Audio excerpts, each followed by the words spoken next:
question is, will the computer allow us to put our graphics in? Because that is what happened a second ago when we were trying to go on the air, and we'll explain what happened in just a moment. So bear with us for just a second as we get the show reset, because as you can tell, we are having technical difficulties this evening, so please do stand by. Whoops, wrong button. So please do stand by. Okay, now we've got that up on the screen. Now, the next thing we need to do is put our music in the show, and once we get that in, and let's see, unmute that, hit this.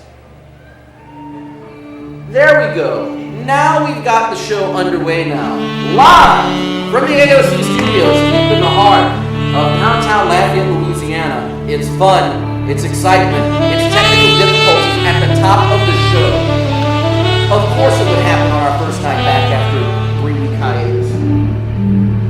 Alright, Lafayette, we'll catch you towards the end of the show. Oh, man. As if we needed that kind of chaos to begin the show. Good evening, Acadiana. Welcome in to 124EMain. Ooh, I'm still wearing my key card. Welcome in to 124EMain. I am your humble host, Ian Ozan. Happy that you are here with us tonight. As you can tell, I'm hearing feedback. Let's turn that down all the way. As you just saw, we started the show. We started the first 5 or so minutes of the show in black. Or not that long. Hold on. What time is it right now? 9:04. So we missed about the first 2 to 3 minutes of the show because we were in black. What happened is that our wonderful computer system here at AOC, which is how we run everything here. For those of you who are familiar with the TriCaster system, that is what we use at AOC nowadays. I say nowadays. We've been using TriCaster going on.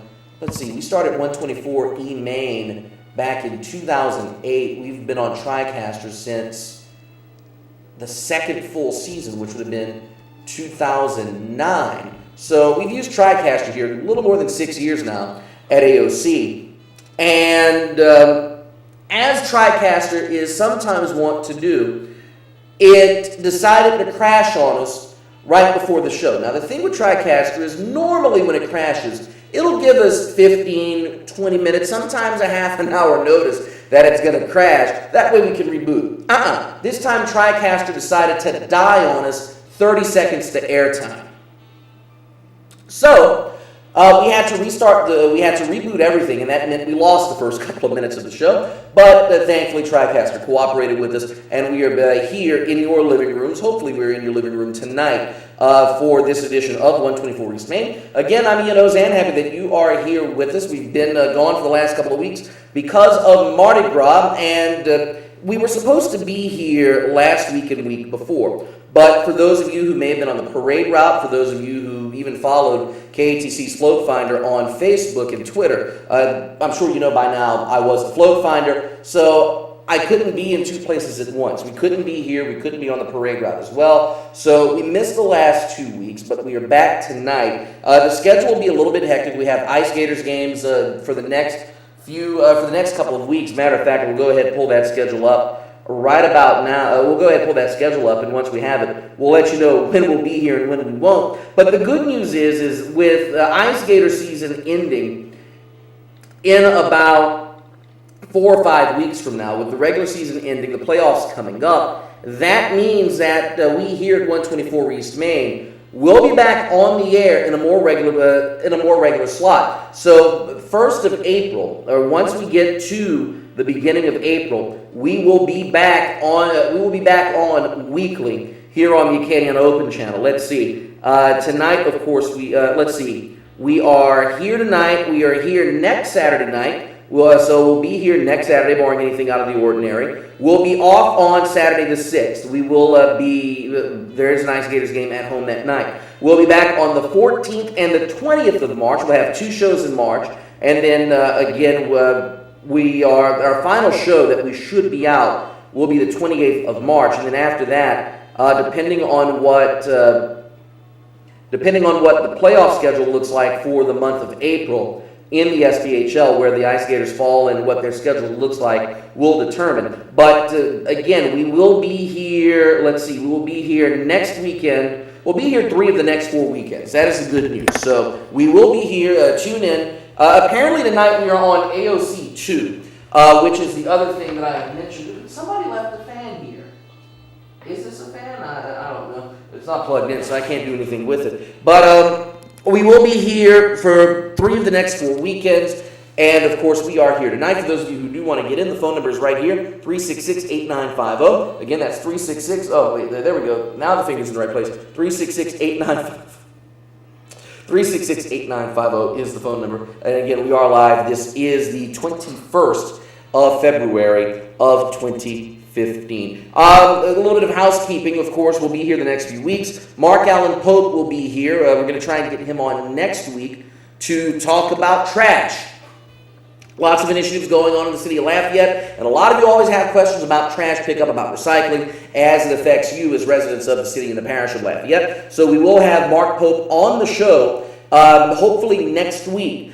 In 2 weeks, we're hoping to have, we hope to have State Trooper Brooks David, Master Trooper Brooks David. We'll just do an hour-long Ask the Trooper show. So if you have questions that you have about state laws, about traffic laws, about anything like that, he will be able to answer those questions. Hopefully, we're working on that. Our people are in touch with his people, and we are hoping to have him on the show in a couple of weeks. Still working on Brian Pope. That is mostly my fault in not doing the legwork on that. I've been really lazy in booking guests for the show. So New City Marshal Brian Pope, we're still aiming to have him on the show in the near future. Retired City Marshal Nikki Picard, we're working on getting him on the show as well. Again, that's my fault, my laziness for not booking those 2 guests. But we will, as we get closer to April, we will have more folks in and around the studio. And of course, with election season going on, as we get closer to October with the elections, I'm hoping to have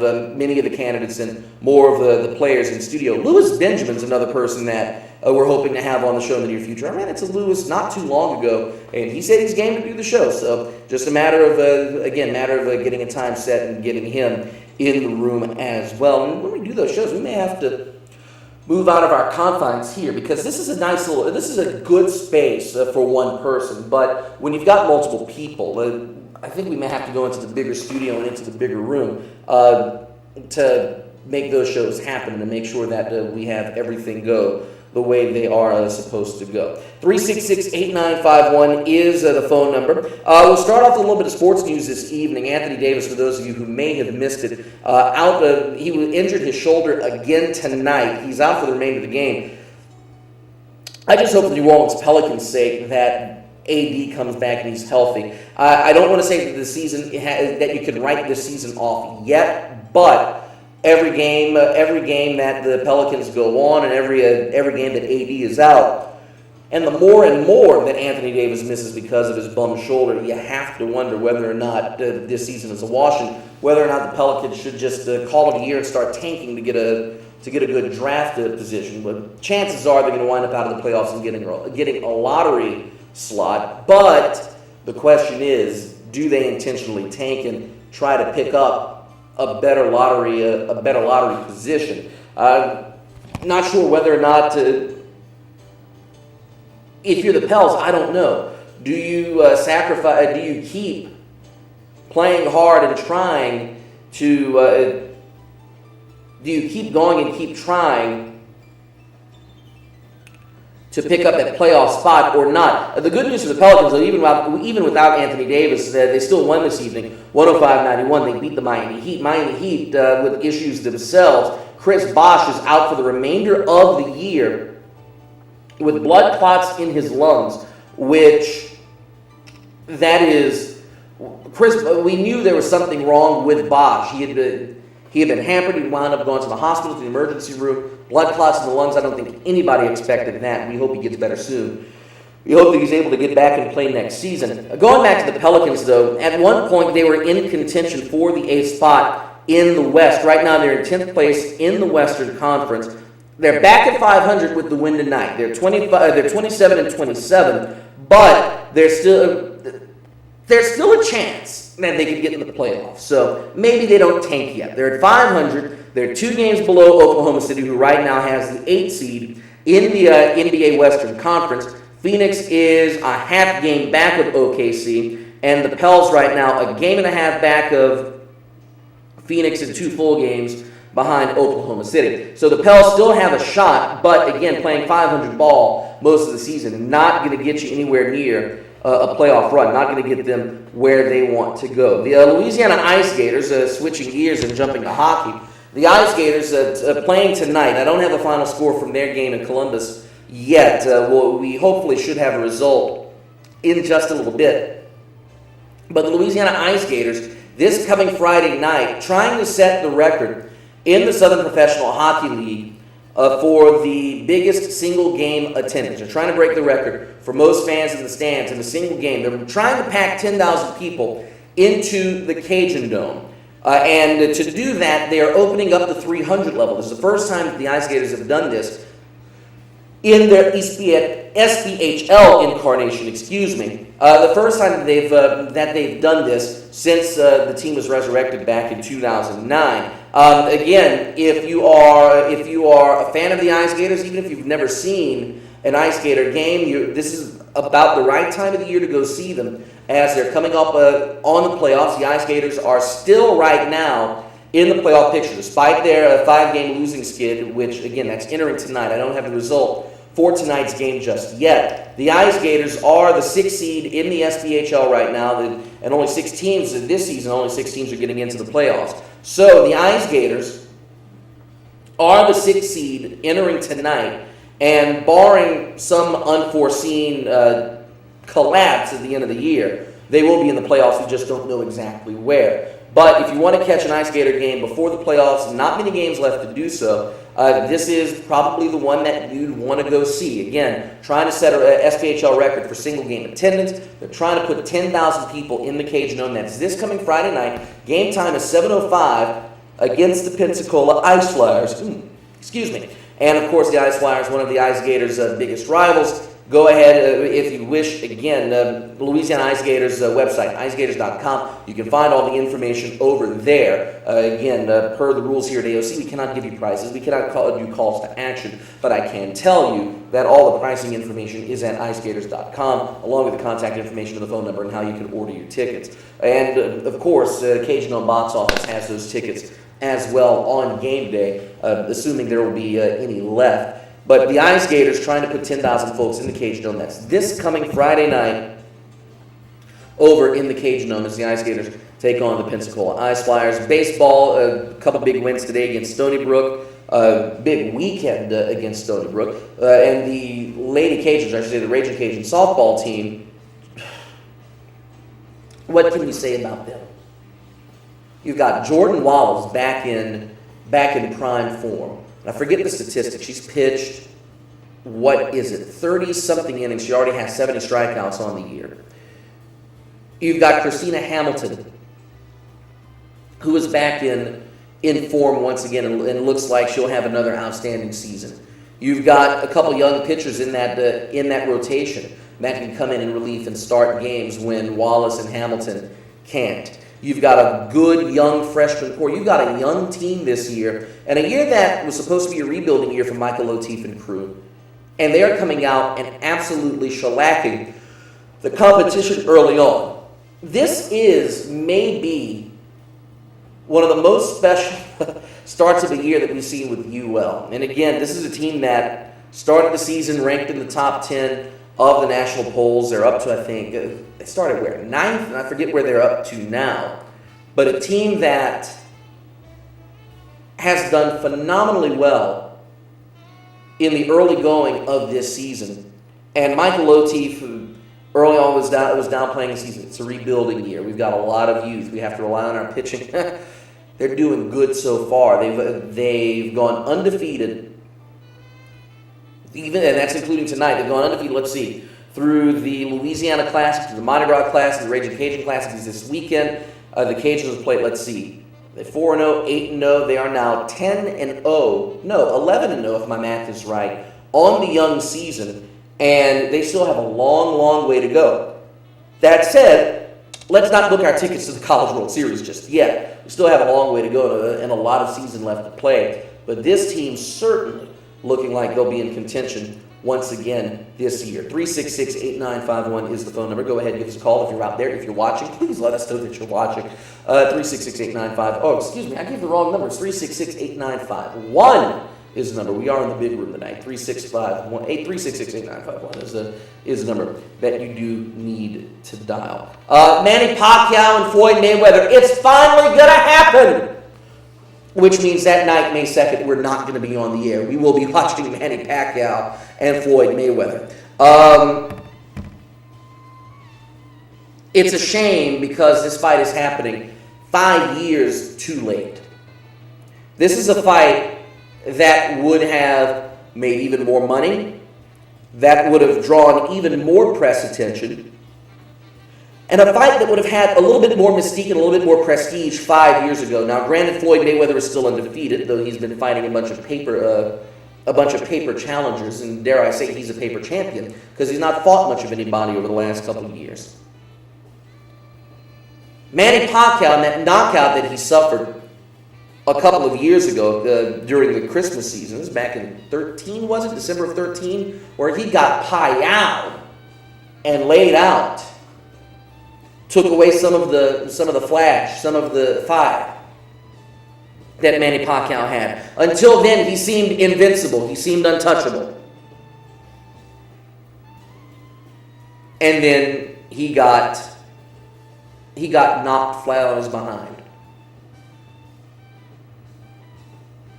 That fight, that decision, though I know it shouldn't take away from anything Manny Pacquiao has done in the ring, makes this fight a little less, it just makes it seem a little less prestigious now. It makes this fight seem less important than it would have 5 years ago, when both Manny Pacquiao and Floyd Mayweather were the best in the game, when those two were undoubtedly the two best pound-for-pound fighters in all of the world, when Floyd Mayweather was still someone that I could say I would have respect for. Nowadays, I know. Floyd Mayweather's in it for the money. He's about the flashiness, the showbiz side. He's not about fighting a real champion. Now, I guess you could say with every champion going back through history that at some point they didn't face top competition at certain points of their careers. But the fact that Floyd Mayweather spent the last 5 years laying down stipulation after stipulation for Manny Pacquiao to meet before they could ever get in the ring makes me wonder whether or not Floyd Mayweather was stalling so he could have a chance to beat Manny Pacquiao in the squared circle. I don't think Floyd would have been able to beat Pacquiao 5 years ago when both of them were on the top of their game. Pacquiao, now that he's a legislator in the Philippines, now that he has other interests, now that he's beginning to train other fighters, and now that he's got his hands in a bunch of other different pots, or he's got his irons in a bunch of different fires, I should say, makes it seem like it makes Floyd, or gives Floyd, a better chance at surviving this fight. Though with that said, Manny Pacquiao is going to train his best. The fact that Floyd Mayweather is getting the 60% of the gate, 60% of the purse out of this fight, again proves that win or lose, Floyd Mayweather is going to win because he's coming out ahead with this. Pacquiao coming back to fight in the United States for the first time in forever. Because of the various tax restrictions, he's avoided fighting in the United States for the last few years. That's why he's been fighting in Macau or even the Philippines or in Tokyo or in far-flung places like that. Though I'm happy that he is coming to the United States to make the fight happen.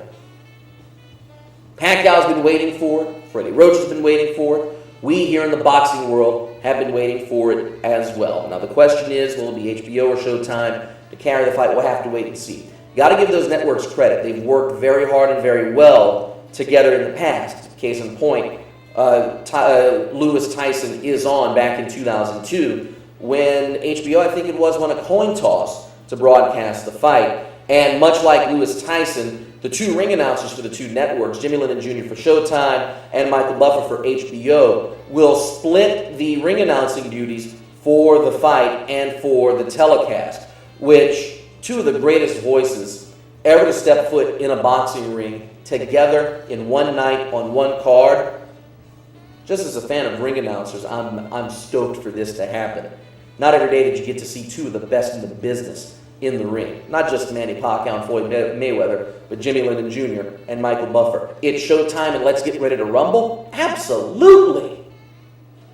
Question is, who will be saying his line first? 366-8951 is the phone number for those of you who do want to get in on the show this evening. Let's touch a little bit of NFL while we have the opportunity. Before we do that, time for me to pull a Marco Rubio.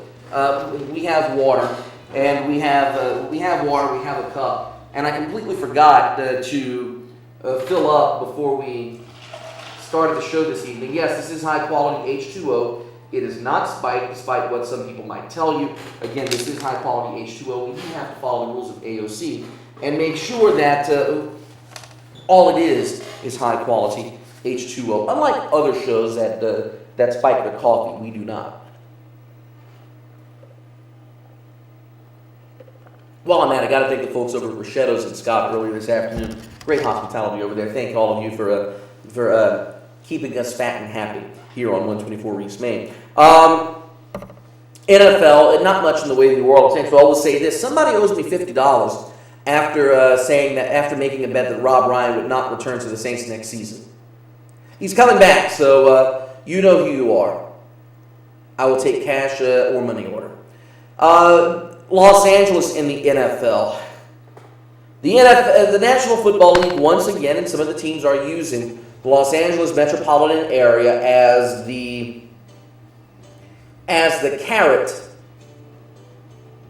for other markets to build new stadiums. First, you had Stan Kroenke of St. Louis threatening to move the Rams back to LA. Kroenke, we know, bought a piece of land, a nice, good parcel of land, across from the Forum, the fabulous Forum in Inglewood, California. Purchased a parcel of land across the street from the Forum, and that land was registered with the NFL as a potential stadium site. Kroenke has made his intentions known, and you can't blame him. St. Louis right now, with the quality of a team that they're putting on the field right now, fans aren't going. The Edward Jones Dome is now 20 years old. That stadium is, by dome standards, is a bit antiquated. At least the Superdome, a building that's 40 years old, has been able to keep up with the times, though Hurricane Katrina is partly responsible for the renovations at the Superdome.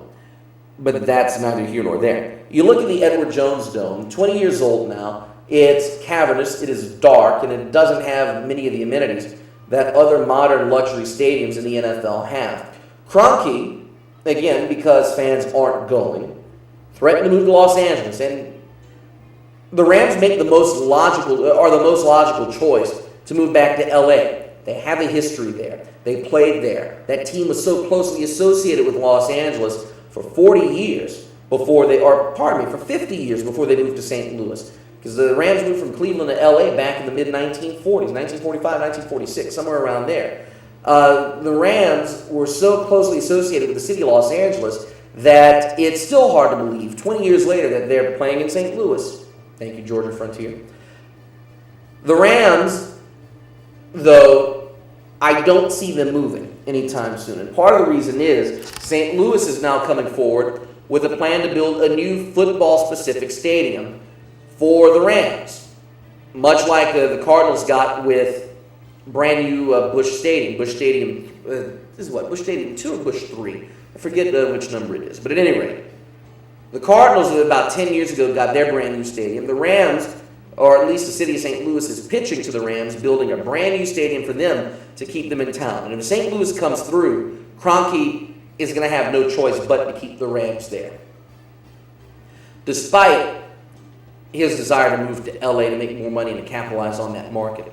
But yesterday, two more teams jumping in the fray and now using Los Angeles as the out for their craptacular stadium deals. The Oakland Raiders, Al Davis, I'm sure somewhere right now, is applauding the move that the Oakland Raiders' current management has pulled. The Oakland Raiders and the San Diego Chargers, the San Diego Chargers made a joint announcement yesterday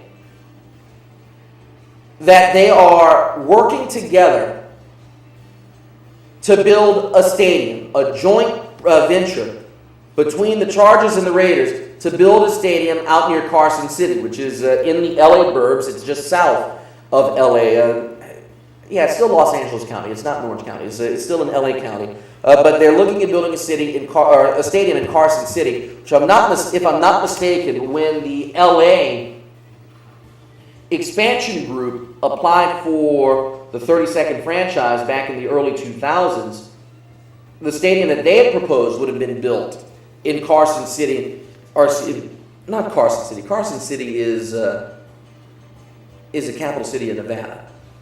I thought it was Carson City. It'll come to me later on. But whatever it is, planning on building a stadium in the LA burbs, and the same location was the location that the expansion committee back in 2001, 2002, that is the location that they would have built their stadium on. Of course, the 32nd franchise went to Houston, became the Texans. That's neither here nor there. But going back to the Chargers and the Raiders, they are now looking at building a stadium, which you look at it, these are two teams that are in old and antiquated stadiums. Oakland still playing in Oakland Alameda County Coliseum, which is going on 45 years old and maybe even older than that. It's nearing the 50-year mark, which for an outdoor stadium, one of the cookie-cutter stadiums of its era, is amazing because a lot of those venues have been torn down. O.co is still there. Then you look at Jack Murphy Stadium, or whatever it's called now, Qualcomm Stadium in San Diego.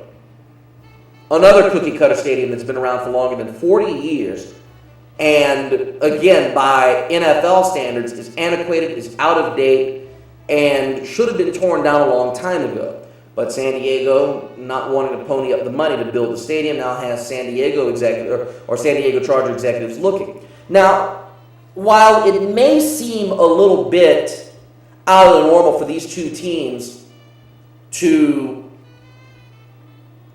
put together a joint venture, it makes perfect sense. One, it would guarantee that Los Angeles has 16 games during the season. The city would see 16 home games. That's average of one a week.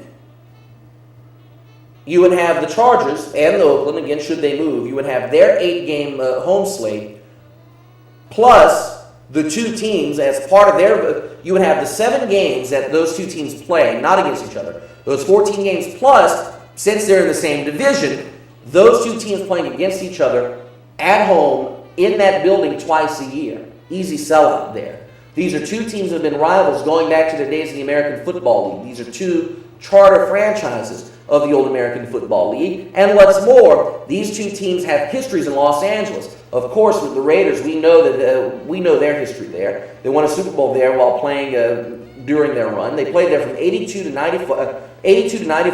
In the 13 seasons they played there, they won a Super Bowl. They almost got back to one. Bo Jackson was there, and during their time in the Los Angeles Coliseum, their popularity eclipsed the Los Angeles Rams because A, they were playing better than the Rams, and B, because they were playing in the heart of the city, and also helped that the rappers NWA rock their gear. The Chargers, while their history history in LA is not as great as the Raiders, is still there. Keep in mind, the Los Angeles Chargers were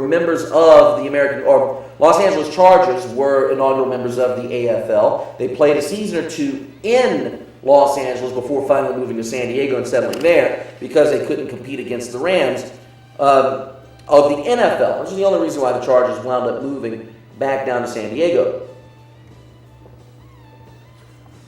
Here's the only catch, though. And I don't know if the NFL will allow this to happen. It's two teams in the same division playing in the same city. Logistically, it would work because you wouldn't have to realign anybody. But you're taking two teams and two distinct fan bases and merging them into one market. With the Rams and the Raiders, there were two totally separate fan bases, two totally different schedules because they were both in different conferences. And you had very little overlap between the two because they were in separate conferences. That would be my only concern with having the Chargers and the Raiders making this move.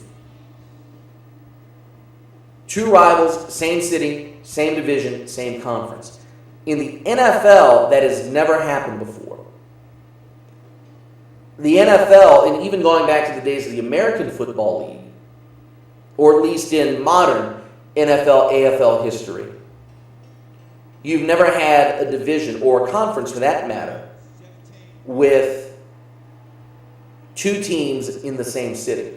Now, in the NBA and the NHL, it's happened. You have the New York Islanders, but again, their fan base is mostly Long Island. You have the Rangers, who have Manhattan and pretty much everywhere else. Combine that with the fact you have the New Jersey Devils, which is taking a part of what traditionally would be a New York fan base away from the Rangers. So you have three teams in the NHL in close proximity. Same thing with the NBA, Eastern Conference. You have the New York Knicks, you have the Brooklyn Nets, together back-to-back so close to each other. I guess in theory it could work. But again, it might be a little bit iffy.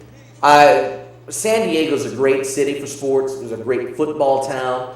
And the Chargers have a lot of history there. So the other reason I would be weary of moving them. The Raiders, Al Davis kind of killed their history. As Keith Olbermann used to joke, the Oakland, Los Angeles, Oakland again Raiders. Maybe we can call them the Oakland, Los Angeles, Oakland again, Los Angeles again Raiders. Every 20 years they jump around, they switch cities. We as NFL fans have gotten used to that. Sports fans have gotten used to that jumping around. So I'm less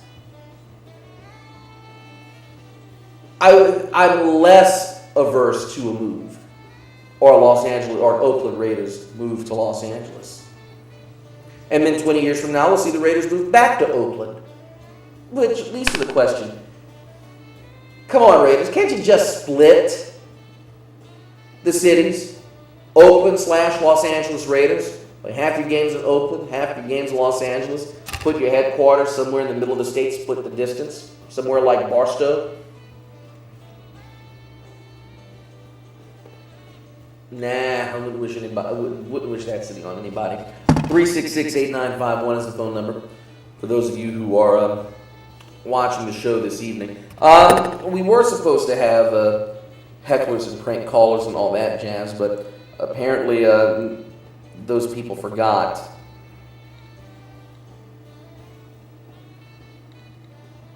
Speaking of,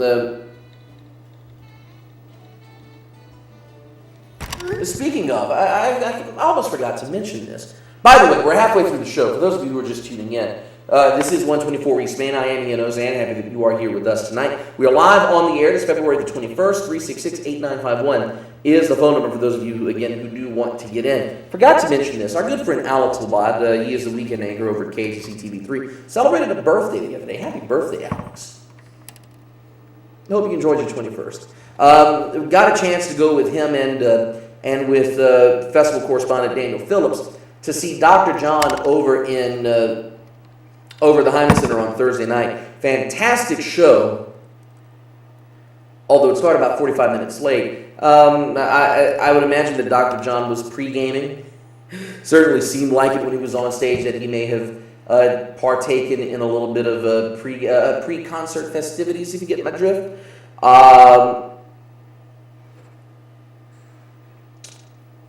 But the Dr. John concert was good. He performed his brand new album, which is a tribute to Louis Armstrong, and it sounded absolutely fantastic. I was disappointed he didn't play Right Place, Wrong Time, but still a great show nonetheless.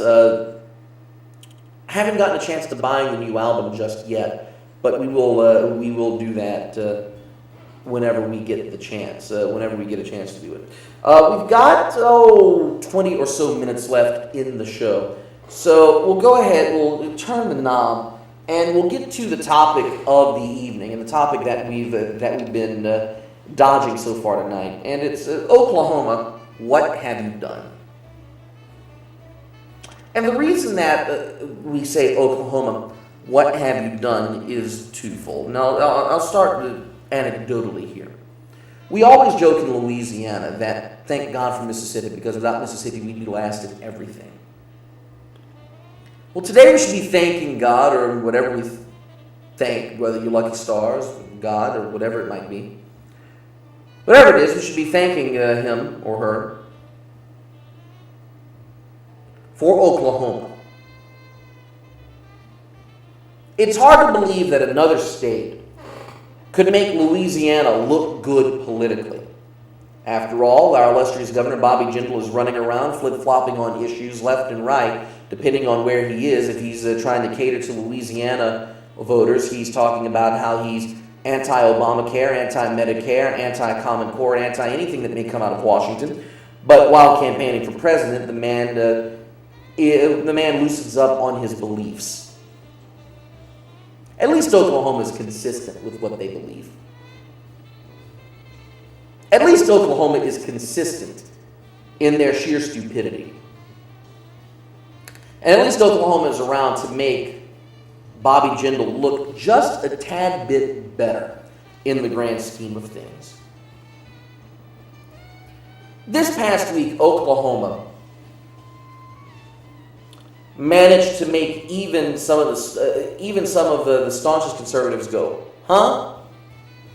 When their state board of education decided to ban advanced placement American history classes from school curriculum. You heard that right. AP American history. Classes that are college-based, college-level classes that can earn college credit for students who take said classes, have been cut from Oklahoma curricula, from public school curricula in Oklahoma. Now, I understand that in some places advanced placement is not offered because teachers aren't certified to take or to teach advanced placement. There's some places where there's not enough interest or the students don't qualify to take advanced placement, so it's not offered. I understand that there's some areas that may not be able to, or their school systems may not be able to afford to pay for the materials or pay for the teacher to get the training, or various reasons. But despite the fact that students have the ability to take it. But none of those reasons were the reasons why Oklahoma got rid of AP American history. No, the reason was because advanced placement American history paints American history in a negative light. That it shines a light on too many of the absolute and complete screw-ups of American history. That it's not patriotic enough was one of the excuses that was given for getting rid of advanced placement American history. That AP U.S. history glossed over the Founding Fathers and paid more attention to those folks who decided to buck authority and use disobedience, civil or otherwise, to change the course of this nation's history. Long story short, and this is me paraphrasing here, AP American history was not sanitized enough for Oklahoma students. It was not Bowdlerized enough, and it was not dumbed down enough to make America, as Yakov Smirnoff would say, look like what's a country?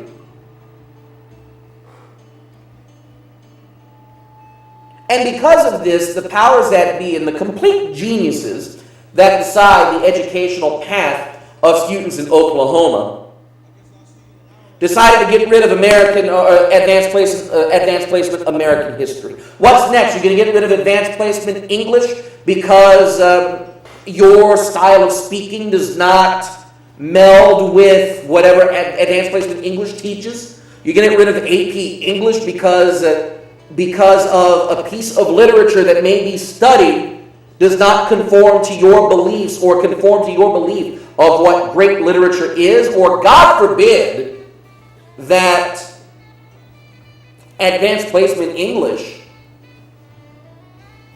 one of the texts may be against your religion. At the rate Oklahoma's going, I would expect that to happen, but I digress.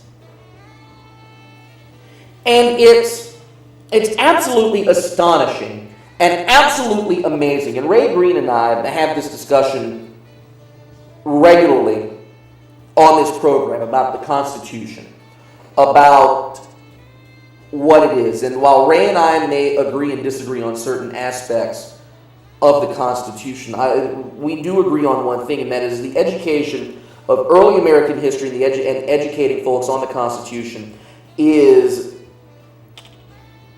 maybe one of the most important things that you can have. And advanced placement American history, I don't know how it's taught in Oklahoma. I know we did this in Beauchamp, that we got a good smattering of that. That once you got to the Revolutionary War, once you got to the events that led up to the Revolution, the events that led to the United States becoming an independent nation, the formation of the states into a nation, under first the Articles of Confederation and then the Constitution, and then studying how the Constitution became what it is, how it evolved through the Bill of Rights into the document that it is now. That was all part of advanced placement American history, and these students may be missing out on those lessons because of this. But not only that, these students are now being denied the opportunity to study and to analyze in a classroom setting not just the right side of American history, but also the wrong side, the dark side, some of the darker moments in American history. And some of you out there, I'm sure, are wondering, what are you talking about? What dark moments in American history? Shall we mention slavery? Shall we mention the Trail of Tears, Jim Crow? And the list goes on and on. We here in the United States, despite the fact that we want to think that we are this perfect union, that we are this perfect country, have had our moments of brain farts, for lack of a better phrase. We have screwed up so many times that, and somehow we still don't understand how we do it. At least advanced placement American history, or at least a curriculum that I remember with advanced placement American history, helped us understand where we as a nation came from. From the Native Americans who first settled this land some 4,000 to 5,000 years ago, to the time the first Europeans made a step foot on this continent nearly 500 years ago. And then to the time where more European settlers came in, eventually drove off Native Americans. The Manifest Destiny, which cleared even more land and caused more suffering for natives and folks of other non-European extraction, to slavery, all the way through World War II, Japanese internment, through the Civil Rights era, and even to today. Oh, and Derry mentioned the period, the progressive period of the late 1800s, the early 1900s, which eventually led to workers' rights as we know them now. Hey! And that's all part of the advanced placement American history. But no, our friends in Oklahoma feel that American history should be George Washington was the first president. John Hancock signed the Declaration of Independence. The Manifest Destiny brought the United States great prosperity and brought God and the American way to everybody else who didn't know what God and the American way were supposed to be or were. that the United States fought World War II to defeat mean old Hitler and Mussolini, and to bring freedom to Europe. And while, yes, all of that, and again, those are all gross paraphrases of history, while all of that is true, you also have to take the bad with the good. You have to analyze that in World War II, the United States locked up hundreds of thousands of its own residents because of their ethnic background, because their ancestors happened to be from Japan. Despite the fact that these people had no allegiance to the Japanese crown or the flag of the rising sun, these people were still treated as enemy combatants. And then it took almost, 1977, it took 36 years from the start of World War II, or I should say from the start of American involvement in World War II. It took 32 years from the end of World War II for the United States to formally apologize. No, it wasn't Carter, was it Gerald Ford? I'm going to stick with 32. I think that's correct. Either 76 or 77, somewhere in there. I can't remember if it's Ford or Carter who signed that proclamation. But regardless, it took more than 30 years for the United States to admit that it did wrong and for it to apologize.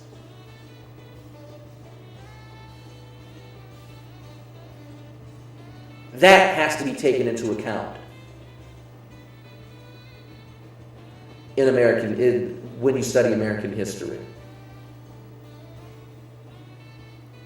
The Trail of Tears, the Manifest Destiny, yes, we should study it. We should see how it shaped the United States as it is now, how the Louisiana Purchase shaped the United States as it is now by doubling the land size of the nation and beginning what later became the Manifest Destiny,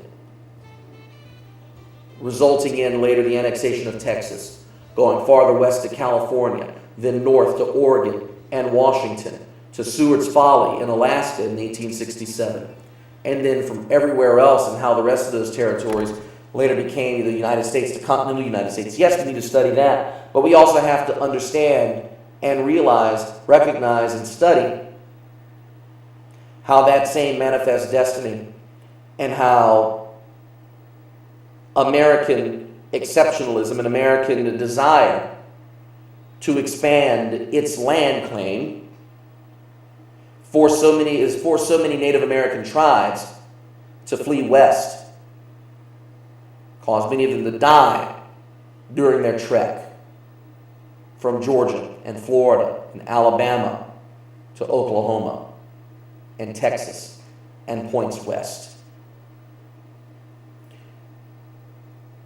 With regards to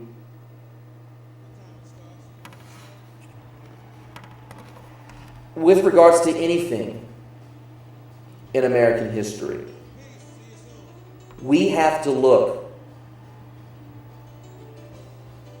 at the wrongs that this country has done. We have to look at the errors that have been made in order to fully understand why the nation is the way it is now. Despite what some people want to believe, and despite what the folks in Oklahoma want their students to believe, American history is not about heralding the greatness that this country is. And believe me, it is a great nation. But when taking into account that greatness, we also have to take into consideration the nation's faults. As a wise man once said, well, Lord, now I'm blanking on the quote now. That's wonderful.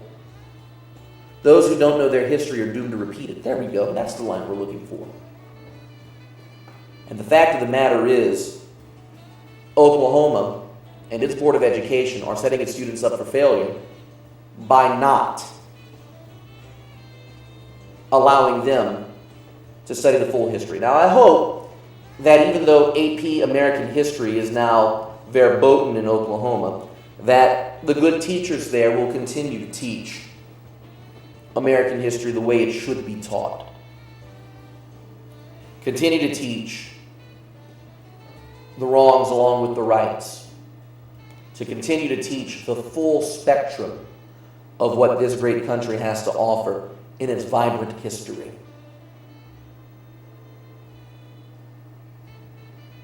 I got to give Louisiana credit.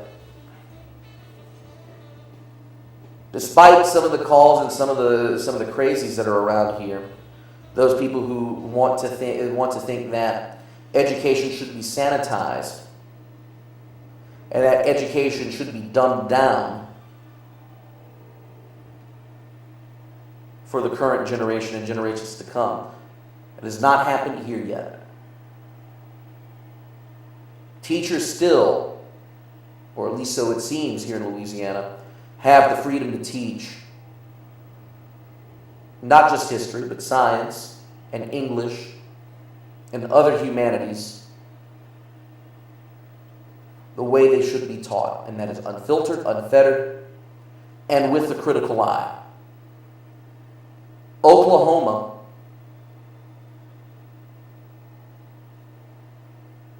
has just put an end to that. They stopped and killed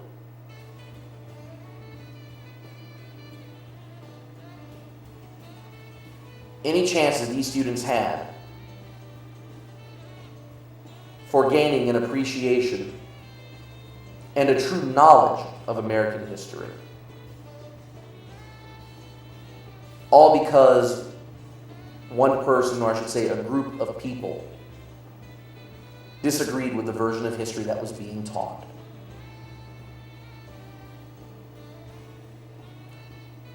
Maybe the members of the Oklahoma State Board of Education should go back to school and learn what history is, and maybe they are the ones who need the history lesson, not the teachers and these students.